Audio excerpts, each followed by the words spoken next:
Hello, thank you for coming on to our documentary today about green energy.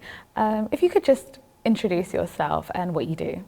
Okay, so I'm Matt Willey. I'm the head of corporate affairs at a global energy trading company called BB Energy. That means that we trade energy in all its forms, from traditional energy like petrol and diesel to transitional energies like LPG and gas-based energy sources, and renewable energy like solar. We have a company called Solar Century Africa that's rolling out energy projects across Africa, which is one of the key areas of the world for this need for energy.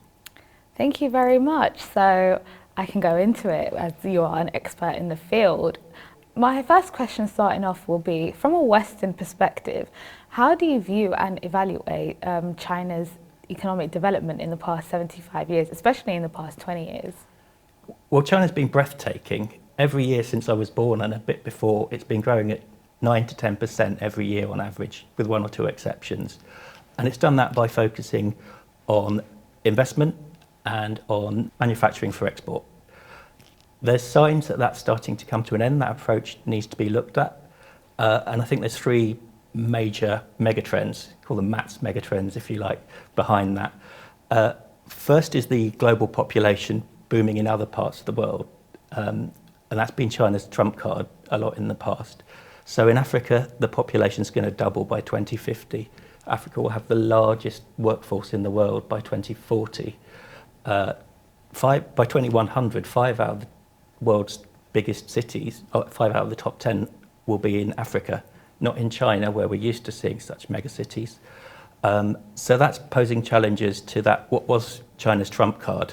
And actually mentioning trump cards, that's another one of these trends I'll come to. But that has certainly affected the economics for China.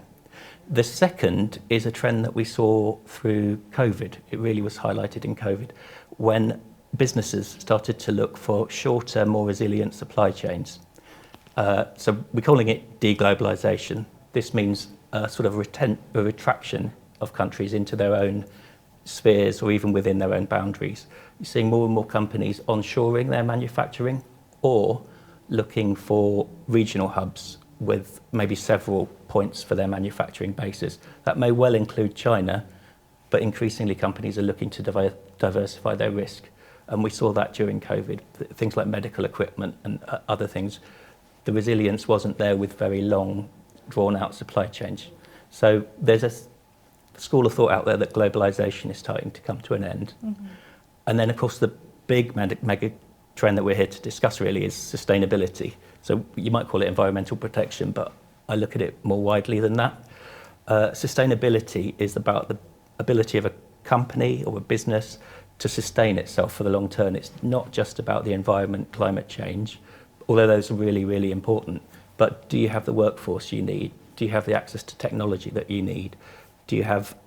Are you affecting the world's commodities or food resources unduly? Because if you are, you're not going to be able to sustain yourself. So that's the third megatrend. I think I mentioned Trump earlier. The other thing that I don't know if it's a megatrend or not, but is protectionism and isolationism, where countries are increasingly raising their tariffs, in particular the US. And again, that's not great if you're a country that's been focused on an export and manufacturing market. There are ways around it, and we can see what China, for example, has been doing about that. But that does change the dynamic quite a bit. I think those are the main trends affecting China. I think what China will probably do about that is start to move from the lower end manufacturing that it's looked up to higher end, and we see signs of that happening, certainly. It will look for more sustainable products, and it may well look for a move away from export and to domestic consumption of its products and its goods and services. And how have you seen its economic developing in the past 20 years? Well, that growing at 9% a year, we in the West can't really give anyone any lessons given our growth rates. So it's been extraordinary. That has lifted 800 million people out of poverty in China. So that's been extraordinary. We have certainly seen moves into aerospace, computing, electric vehicles, car manufacturing generally. The economy of China is changing. It's no longer the kind of more basic products, but it's certainly becoming more technologically advanced. The other thing that's happened is in finance in China as well. In the past, it's been very centralised and national. I think there are moves to make regional sources of finance available, and that's really important for dealing with these economic trends and challenges that China probably faces. And how do you see its role evolving in the coming decades? So I think it will evolve along those lines to higher, more value creating type industries. I've mentioned aerospace, car manufacturing, computing, but also the intellectual property market, which in the past the rules and laws in China haven't been that strong on intellectual property. But if you're going to create an economy based around the high-end, high-value markets that China's now focused on, you have to be very tough on intellectual property, and you can't have one rule for China and a different rule for the rest of the world. So I think that will be a change. And heading off to our second question, more generally about green energy, what do you think are the most efficient strategies and initiatives that can be implemented on an accelerated pace to create better relationships between the environment and global economies on a global scale? Well, again, this is one of those areas where we shouldn't sit in Britain and tell people what to do. We've had 100 plus years of growth based on fossil fuels and climate damaging technologies. We've grown from that. So I think one of the key challenges with the environment or sustainability, as I was calling it earlier, is this balance between doing the right thing for the environment and doing the right thing for society and your people. Often there's a tension between those two things. When we're looking at investing in countries in Africa on solar panels, for example, the governments and the communities there love it, it's great and it's very important, but they would tell me their three priorities are to make sure they've got enough energy, secure energy, to make sure it's cost effective, and then last on the list is how efficient it is, how environmentally friendly it is. Efficiency is part of that. So that's the first thing, this tension between economic development that we're asking countries to sacrifice when they're sitting on large gas reserves, for example. And if you saw last week at the COP summit, there were payments from the Western world to the developing world, in effect, to balance out this difference that we all develop based on fossil fuels. And we're asking those other countries who are actually desperate for social growth. I mentioned the population issue in Africa. Their demand for energy is going to go through the roof. And there's no such thing as an energy poor rich country. If you're going to socially and economically develop, you need access to energy.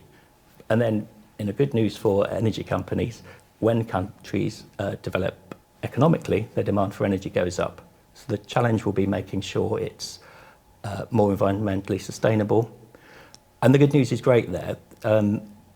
The world invested twice as much in solar panel power than all other energy combined. And China was a really important part of that last year. So that's growing. The cost of solar panels have dropped by 30% in just 2 years. And if you spend $1 on renewable energies like solar and wind now, today in 2024, you buy 2 times more energy than you did back in a decade ago. So all of the metrics are really good for renewable energy, and that helps to square this tension between environmental progress and social progress, because in effect investing in renewables, particularly solar, is a bit of a no-brainer now. So in those terms, you believe that us, both individually and globally on governmental scales as well, investing more in renewable energy is the best way to accelerate a better relationship between the environment and our global economy? Yeah, it is. It absolutely is, but it's not altruistic. The technology cost in much of Africa, where the solar radiation is much higher than here, for example, in the UK, it doesn't really make any sense to invest all of your eggs into a fossil fuel basket, because you can buy the solar more cheaply, you can buy it very quickly, it doesn't take as long, and it certainly makes sense. It's much less environmentally damaging. However, Africa does suffer from other challenges, where again China might well come in, which is its infrastructure. It's all very well having new energy sources, but getting it to your people is really crucial. Across Africa right now, 600 million people don't have access to electricity, which is a huge number. That's not because they couldn't put a solar panel on their roof. It's because even if they did, they wouldn't be able to move it around. What would they do at night? you need the battery technology, again, another area where China is a big advance. So there's certainly hope for renewables, and I definitely think investing in all renewables is very important. Actually, in many countries, it's not just solar. There's wind, there's hydro, which is playing an increasingly important role in energy demand. So it's kind of given these huge population growths across the world, in effect, with possibly the exception of China, as we were talking about that. But there won't be a question of which energy do we need. We need all energy, and the more renewable, the better. But for now, the world economy does run on fossil fuels, and so we also need to make sure we're not holding those countries back by saying, you're not allowed that anymore. It's about balancing these needs. And heading into our third question, and specifically focusing on China's economic development and deepening reform and opening up in the past 20 years, particularly its role in the green industry as a core element of its development strategy. How do you judge the measures China has taken to promote its green transition?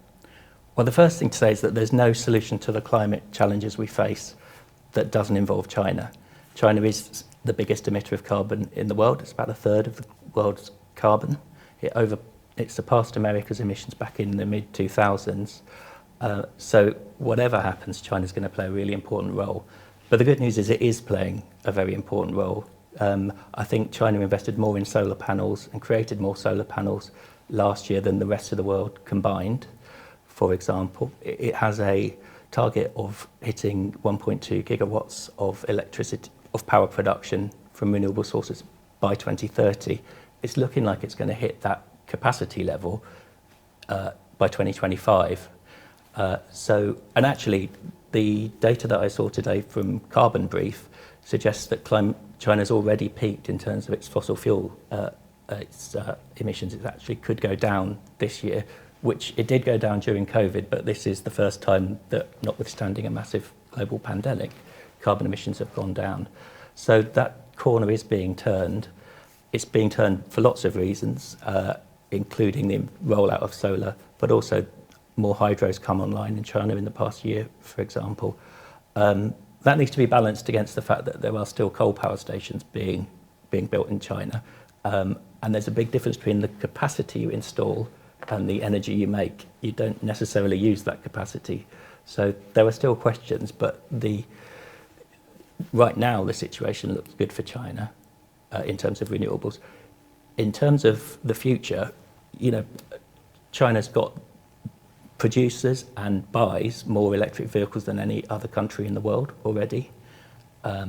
It produces more batteries, lithium batteries, than anyone else in the world. You talked about its industry, high-end industries in aviation and other areas. So it's doing all the right things to change its economy in the way that we discussed earlier, i.e. dealing with a smaller population, dealing with deglobalization, and dealing with sustainability concerns. So it's doing all the right things, but like the rest of the world, we just need to do them much quicker. The world, if it's going to hit its 2-degree centigrade targets, which is the top end of where we want to be by 2050, we need to reduce carbon emissions by 5%, not just one year, but every single year and between now and then. So there's a lot to be done. I think with China's might and economic power, it can help drive that forward. But we shouldn't forget the rest of the world. The EU is making big changes. We have a carbon border adjustment mechanism in the EU. The UK has a carbon tax, as does the EU. There's lots of tools that the whole world needs to take, and we certainly share a common goal with China and elsewhere in reducing those emissions. And going on to the initiatives that China has taken, what impact do you think these initiatives have on the future of the global economy? Well, the big one that was been big for since 2017 or so is the Silk Road, which I think was at that point seen through the prism of a route for China to extend its influence, particularly on neighbours, but also all the way across the world. That is a reaction to but many of the trends that I suggested at the beginning. Firstly, it increases the resilience of Chinese export routes, in effect, because it's one more way to do it and a more efficient way to do it. But of course, it can run both ways. So even this idea that China will start to move to become an economy more based around consumption is helped by the initiatives like the Silk Road, initiatives like their EV and by EV I mean electric vehicle export market. So we're seeing all these initiatives coming together and pulling in the same direction, I think. And do you have any last comments on how these green energy initiatives in all over the globe, including in China as well, has an impact on our future economy and what economies can do about it as well? Well, it's a huge opportunity that we should grasp because we all know that the world won't be using as much fossil fuels in future as it does now. There are also constraints, and we've seen the vulnerabilities you can have if your economy is based on fossil fuels recently from the Ukraine-Russia conflict and other situations like that around the world, which have demonstrated that putting all of your eggs in a high-carbon, traditional fossil fuel basket is not the right way to go. You certainly try and balance it with wind and sun and things that you don't need to import. They don't damage your balance of payments as a country, and they're better for the environment. So I think the last few years have shown us what the opportunity might look like, and we just need to get out there and grasp it. Well, thank you very much for your expertise on this industry. We very much appreciate it. Thank you, Matt. Okay, no problem. Pleasure to be here. Thank you. Pleasure to have you.